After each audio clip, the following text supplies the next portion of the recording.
Bonsoir.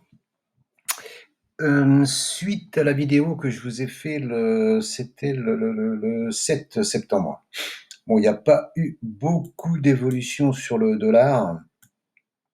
Enfin, ça, oui, si, il y a quand même des choses importantes à dire, mais il n'y a pas eu beaucoup d'évolution parce qu'on était là, à cette bougie-là. Donc, on est monté, on a cassé les moyennes mobiles, on est redescendu et on a réussi quand même à clôturer au-dessus de la 20, la moyenne à 20 jours.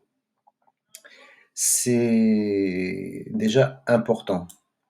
C'est déjà important. Donc, en H4, vous voyez, le prix commence à rebondir. C'était en fin de journée vendredi, hein, parce que autrement, vous voyez, à 17h, de 17h à 21h, c'est là qu'il a rebondi, parce que toute la journée, il a chuté. J'ai bien cru qu'à un moment, c'était parti, hein. Il a bien rebondi sur la ligne de vitesse, là, à 50% là, de ligne de vitesse de Fibonacci. Là. On voit mieux en jour. Vous voyez la ligne de vitesse ici, là, où j'ai mis en pointillé, ça fait même un canal. Si on enlève les lignes de vitesse, vous voyez, il y a un canal aussi, avec un point haut, point bas, point haut, haut, haut. On n'est pas descendu en bas, point haut, point bas, et là on rebondit, on repart. Donc on rebondit sur les moyennes mobiles à 200 et 100 périodes. On repasse la 20 et la 50 qui sont ici à plat, et on clôture marginalement, hein, j'avoue, marginalement au-dessus de la 20. Donc c'est plutôt encourageant pour une poursuite haussière du dollar. Encourageant ne veut pas dire que c'est gagné. Donc notre ami l'euro-dollar, lui, par contre, eh ben, l'euro-dollar, lui, il est déjà dans sa zone la zone bleue, hein, parce que les droites de vitesse, quand on sort généralement de la zone orange, là, de la première zone, là, très très très souvent, on va rejoindre la zone bleue, hein, la zone à 61,80. Très très très souvent. Donc là, c'est fait. Lui, par contre, il n'a pas clôturé sous la moyenne à 20 périodes, vous voyez. Il n'a pas clôturé dessous. Bon, bah, on est sous la 7 qui baisse, on est sous la 50 qui est à plat, et on est sous la 100 et la 200 qui sont à plat, enfin à plat, qui sont, ouais, on va dire à plat, qui baissent, voilà. D'un point de vue H4, on a cassé, si vous vous rappelez, je vous disais, c'est important qu'on casse les moyennes mobiles 100, 200 à la baisse pour poursuivre la chute, hein. Donc pour moi, c'est bien engagé pour descendre. Moi, je conseille rien, mais je prendrai position ici, à l'ouverture. Le stop, on peut le redescendre ici, au-dessus de ces deux bougies-là, parce que les deux bougies-là sont donc les 0,25 de Fibonacci, là, et il y a toutes les moyennes mobiles qui nous couvrent, hein. Il y a la 20 qui descend, la 7 qui descend, la 50 qui descend, et là, il y a la 50 et la 100. D'ici que ça remonte ici, voilà. Donc, ce qui permettrait de, si en prenant à l'ouverture, si on prend à l'ouverture ici, là, ça fait un stop à 46 pips, allez, à 50 pips à la louche, on va dire 50 pips. Il faut en viser au moins autant pour avoir un trade 1 pour 1. Ça fait ici, hein, c'est correct, à 1,1750, 1,1755. Et pour les plus gourmands, bah là, 80 pips ici, ici. Voilà. Et puis si on casse les 75, bien entendu, ben on reviendra en bas, au 1,16. Ça, c'est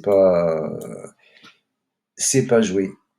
Ah oui, il y a autre chose que je voulais vous montrer sur le dollar aussi par rapport aux droites de vitesse.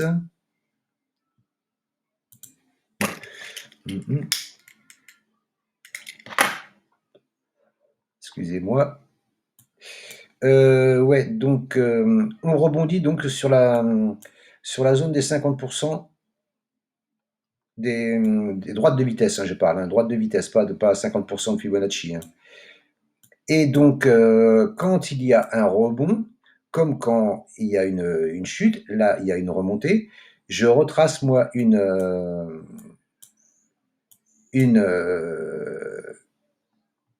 merde, un éventail. Bon, je vais effacer celui-là pour vous montrer que vous voyez mieux. Je retrace un éventail pour voir à la hausse jusqu'où il va aller. Éventail. Donc, je prends le point haut, le point le plus haut. Il faut être assez précis, hein. Le plus haut, je prends le point bas, le plus bas. C'est-à-dire pas ici, hein, vous voyez, pas ici, pas ici, ici, le point le plus bas. Tac. Et quand, vous voyez, quand je vous dis, quand ça sort de la zone orange, ça va à la zone bleue, hein. Et là, tac, ça y a été direct, hein, ça y a été direct, ça a été rejeté. C'est venu rebondir sur la droite de vitesse à 50%. Et là, moi, ce que j'espère, c'est que ça casse la ligne des 61,80 pour remonter ici. Voilà. Au moins au 61,80 de Fibonacci, là. Voilà. C'est-à-dire au 93, 93, oui, 93. Et ensuite, ensuite ça devrait poursuivre pour monter jusqu'au 93,43. Je vous en parlais depuis l'autre fois. Et 93,72. Si, si on recasse la zone ici. Voyez. Voilà ce que je pense, moi, sur le DXY et surtout sur l'euro-dollar. C'est l'euro-dollar qui est plus tradé que le, que le dollar lui-même, hein. Mais voilà, c'était pour vous donner la suite de la vidéo que je vous avais faite et pour vous montrer que ça continue. Donc on était ici, on était le 7. Ici, donc on est descendu ici, on a atteint l'objectif que je vous avais donné, le premier objectif que je vous avais donné. On est remonté, donc le SL était ici, à la base, moi il était ici, après je l'ai redescendu ici. Là, je vous dis, on peut le descendre ici avec toutes les moyennes mobiles qui sont là descendantes. Normalement, il n'y a pas trop de soucis. Et viser tranquillement. Et puis dès qu'on a fait 15-20 pips, sécurisé, hop, on revient ici, on est au-dessus de la ligne de la droite de vitesse là, on sera au-dessus de la 50, de la 100 et la 200 là, qui sont déjà des grosses moyennes mobiles, normalement, et après on laisse couler gentiment, et ça devrait descendre normalement. Normalement. Voilà ce que pouvais vous dire, vous présenter mon avis sur la paire euro-dollar et le dollar. Je vous remercie de m'avoir écouté. Je vous souhaite une bonne fin de journée. Bye bye, ciao.